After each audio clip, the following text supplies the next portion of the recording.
नमस्कार साथियों, मैं एसपी मालो एस्पायर टू इंस्पायर आप सभी महत्वाकांक्षी लोगों का मेरे इस यूट्यूब चैनल की नई वीडियो में एक बार फिर से तहे दिल से हार्दिक हार्दिक स्वागत करता हूं। दोस्तों कहते हैं ना, खाने में जहर का इलाज संभव है, लेकिन कान में भरे हुए जहर का इलाज असंभव सा लगता है।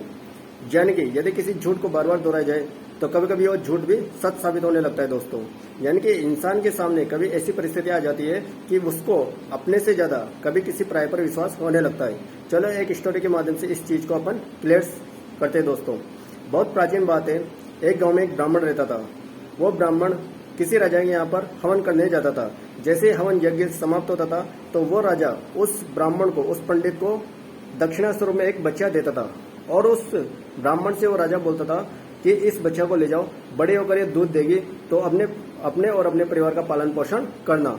तो वो ब्राह्मण पंडित बड़ा खुश होता था और उस बच्चा को कंधे पर उठाकर ले जाया करता था। जैसे ही वो ब्राह्मण अपने गांव की ओर प्रस्थान करता था तो उसके गांव से पहले एक जंगल से होकर उसको गुजरना पड़ता था। सुनसान सा एरिया होता था।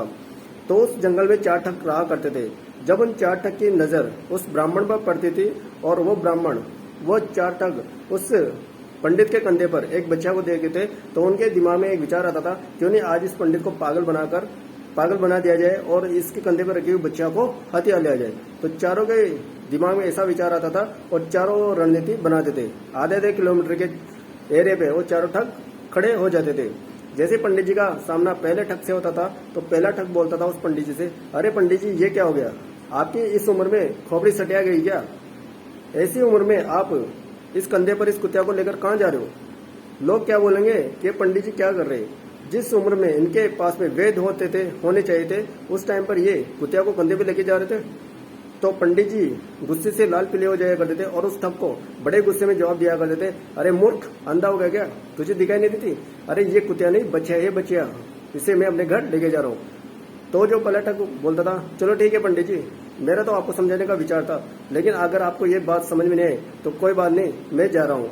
तो ठग भी वहां से चला जाता है और पंडित जी भी वहां से चले जाते। जैसे आधे किलोमीटर के एरिया पे आते थे तो दूसरा ठग का उस पंडित जी से सामना होता था। दूसरा ठग भी ये बोलता था, अरे पंडित जी ये क्या हो गया, आपकी मती मारेगी क्या? इस कुत्तिया को इस उम्र में आप कहाँ लेके जा रहे हो कंधे पर बिठाकर? तो पंडित जी फिर गुस्से में लाल पीले होते थे, अरे मूर्ख, तू भी मूर्ख हो गया क्या? तू भी अंधा हो गया क्या? तेरे को ये कुत्तिया नहीं जा रही थी? अरे ये बच्चिया है, बच्चिया। तो फिर वो दूसरा ठग भी वहां से चला जाता था और पंडित जी भी अपने रास्ते पर चले जाया करते थे। जैसे आधे किलोमीटर के एरिया में आते थे तो तीसरे ठग से उनका सामना हुआ करता था। तीसरा ठग भी ये बोलता था, अरे पंडित जी ये क्या हो, इस उम्र में इस कुत्तिया को लेकर आप कहाँ जा रहे हो? आपके घर वाले क्या बोलेंगे कि पंडित जी इस उम्र में इस कुत्तिया को कंधे पर बिठा कर लेके आ रहे हैं? तो फिर पंडित जी को यहाँ पर भ्रम हो जाता है और वो पंडित जी उस कुत्तिया को जो उनके गले में जो बच्चियां रखी रहती थी उसको उतारते थे और चारों तरफ से उसको चेक करते थे। उसकी आंख चेक करते थे, नाक चेक करते थे, उसकी पूंछ चेक करते थे और फिर वो संतुष्ट हो जाते, अरे पागल, उस ठग से बोलते थे, अरे पागल ये कुत्तिया नहीं बच्चिया है, बच्चिया। फिर वो वहां से चले जाते। लेकिन रास्ते में जाकर उन पंडित जी के दिमाग में एक भ्रम पैदा हो जाता कि अगर आगे जाके कोई भी इंसान इसको कुत्तिया बोलता है तो मैं इसको वहीं पर छोड़ चला जाऊंगा।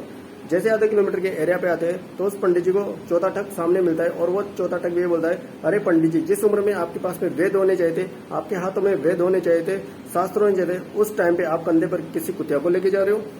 तो फिर पंडित जी को यहाँ से भ्रम पैदा हो जाता है और उनके दिमाग में शंका की घड़ी आ जाती है कि शायद ये कहीं कुछ ना कुछ ऐसा जीव है जो ये अपना रंग रूप बदल रहा है। तो पंडित जी वहां से भ्रम पैदा होने के बाद उस बच्चा को कंधे से उतारते और उसको जंगल में छोड़ देते और पंडित जी वहां से चले जाते थे। तो इस प्रकार वो चारों ठग पंडित जी को ठगने में सफल हो जाते थे और वो चारों ठग मिलकर के उस बच्चा को हत्या ले जाते थे।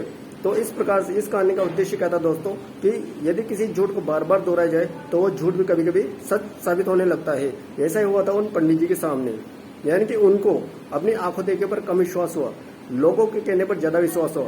यानी कि जब अपन अपने रास्ते पर सही मंजिल पे सही रास्ते पे चलते हैं तो अपने मार्ग से भटकाने वाले बहुत सारे तत्व मिलते हैं, बहुत सारे एलिमेंट्स मिलते हैं जो अपन को अपने मंजिल से भटकाने का काम करेंगे। अपने सामने झूठ बोलेंगे, कैसे भी कराएंगे वो अपने को मंजिल से भटकाने का प्रयास करेंगे। लेकिन अगर यदि खुद पर विश्वास हो, खुद की आंखों पर विश्वास हो, खुद के दिमाग पर विश्वास हो तो वो इंसान अपनी मंजिल से नहीं भटकेगा। लेकिन पंडित जी के साथ क्या होता, पंडित जी अपनी मंजिल से भटक चुके थे और वो एक गलत रास्ते पे जा चुके थे। यानी कि सही बात है दोस्तों कि खाने में जहर का इलाज संभव है, लेकिन कान में भरे हुए जहर का इलाज असंभव है। यानी कि किसी झूठ को यदि बार बार दोहराया जाए तो झूठ भी कभी कभी सच साबित होने लगता है। ये हुआ था पंडित जी के साथ में। तो इस कहानी का उद्देश्य सिर्फ इतना सा है दोस्तों कि अपन को पराये पर विश्वास ना करके खुद पर विश्वास करना चाहिए, खुद का रास्ता खुद बनाना चाहिए, खुद की मंजिल खुद पर बनानी चाहिए। यानी कि खुद की मंजिल पर खुद ही जाना पड़ता है, किसी दूसरे के बताए हुए इशारे पर नहीं।